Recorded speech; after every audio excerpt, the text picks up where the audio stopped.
d'entre vous souffrent, ont déjà souffert.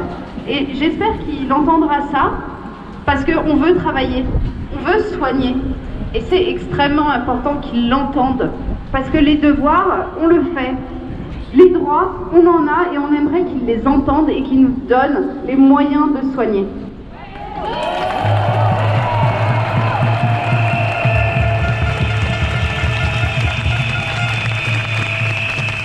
Sans médecin, il n'y aura pas de santé. Sans nous, il n'y a rien. Il n'y a rien. Vous représentez 80% des soins faits en France actuellement. On n'a même pas été invité demain pour Macron. C'est une négligence, c'est une honte.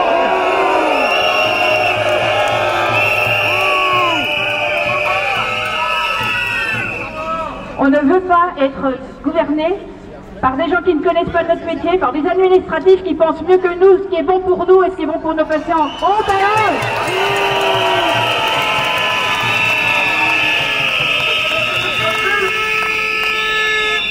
Et une chose est sûre, vous avez ouvert la porte. Elle va s'ouvrir encore plus grande, toujours plus grande, pour pouvoir montrer ce qu'on veut et ce qu'on veut non.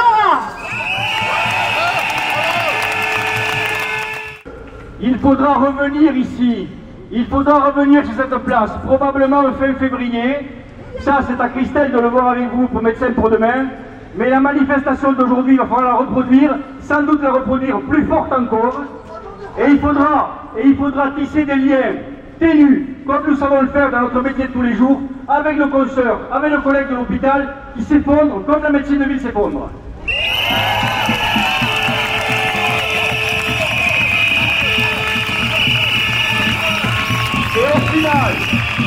Et au final, il n'y a qu'une médecine, et cette médecine, c'est vous, les médecins, qui allez la sauver. Merci.